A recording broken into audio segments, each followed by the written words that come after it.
Can you imagine digging in your backyard and stumbling upon something older than the pyramids?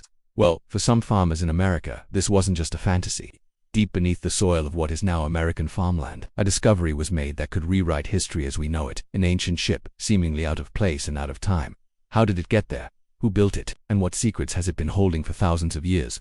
Today, we're diving deep into one of the most baffling archaeological mysteries. We're talking about a vessel that, according to some initial findings, predates the Great Giza Pyramids, which were constructed around 2500 BC. That's over 4,500 years ago.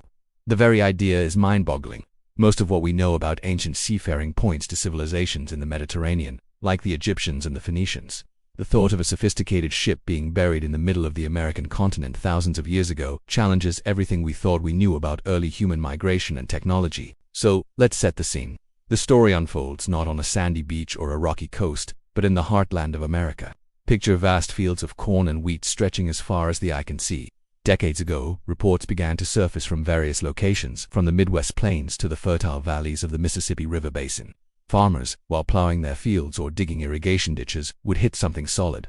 Not a rock, but what felt like massive, petrified wooden beams. For years, many of these finds were dismissed as old farming equipment, logs from ancient forests, or simply local folklore.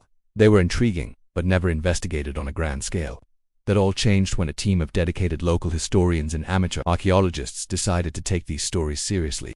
They began compiling the accounts, mapping the locations, and noticed a pattern. The discoveries weren't random. They seemed to follow what could have been ancient riverbeds or waterways, now long dried up. Armed with this data, they secured permission to conduct a more formal excavation at one of the most promising sites. What they started to uncover was simply astonishing. As the team carefully brushed away layers of earth, the distinct shape of a hull began to emerge. This was no simple canoe or raft. The structure was massive, with complex joinery and construction techniques that spoke of advanced craftsmanship. The wood, dark and mineralized after millennia underground, was analyzed using a process called dendrochronology, which studies tree rings. But the real bombshell came from radiocarbon dating. The initial results were so shocking that the lab ran the tests multiple times to be sure. The age somewhere in the realm of 5,000 to 6,000 years old. This date immediately throws up a huge question mark. The official timeline of human settlement in the Americas suggests the first people arrived via the Bering Land Bridge around 13,000 years ago. These were primarily hunter-gatherer societies.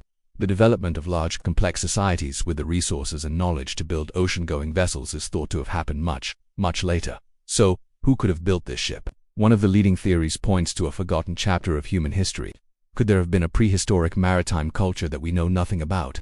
A civilization that navigated the oceans long before the Egyptians sailed the Nile or the Vikings crossed the Atlantic. Proponents of this idea suggest that ancient sea levels were drastically different. What is now landlocked farmland could have been part of a vast inland sea or a massive river system connected to the ocean. Think about the implications. If an advanced seafaring culture existed in the Americas 6,000 years ago, it means transoceanic voyages might have been happening thousands of years before Columbus. This isn't about rewriting one page of a history book. It's about adding a whole new volume we never knew existed.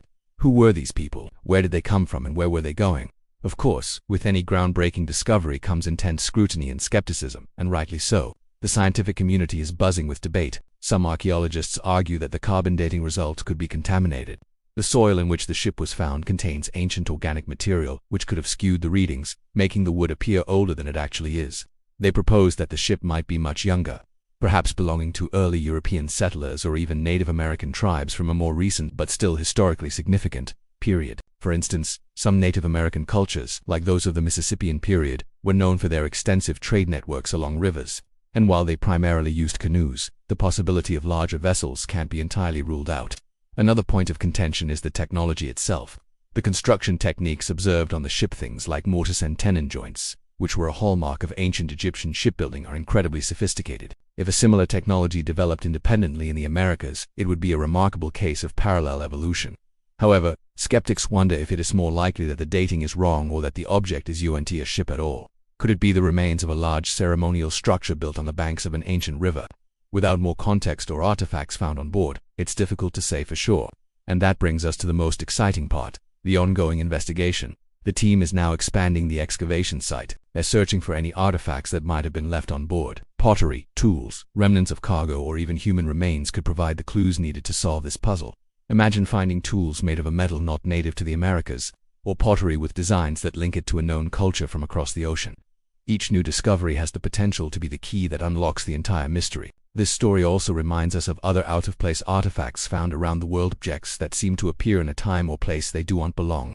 From the Antikythera mechanism, an ancient Greek analog computer, to the Baghdad battery, these finds challenge our perceptions of the past. They suggest that our ancestors may have been far more advanced and interconnected than we give them credit for. Perhaps history isn't a straight line of progress, but a complex web of rising and falling civilizations, lost knowledge, and forgotten journeys. The tale of the ancient ship under the American heartland is a perfect example of this. It forces us to ask profound questions. Is it possible that entire civilizations have existed and vanished, leaving behind only the faintest whispers of their presence? Could the myths and legends of ancient cultures, which often speak of great floods and long-lost golden ages, be rooted in a reality we are only now beginning to uncover? This single discovery could be the thread that, when pulled, unravels a completely new tapestry of our shared human story. As the excavation continues, the world watches with bated breath. Will this ship prove to be evidence of a prehistoric transoceanic culture, or will a more conventional explanation emerge? Either way, the journey to find the answer is just as exciting as the discovery itself. It is a testament to the idea that there are still great mysteries buried right beneath our feet, waiting for a curious mind and a shovel to bring them to light. The history of our world is not a closed book. It's a story that is still being written. And sometimes, the most incredible chapters are found in the most unexpected places. Thank you so much for joining me on this incredible journey into the past. What do you think is the story behind this ancient ship? Let me know your theories in the comments below. If you enjoyed this video and want to explore more historical mysteries with me, please hit that like button and subscribe to the channel. Your support means the world. We'll see you in the next one.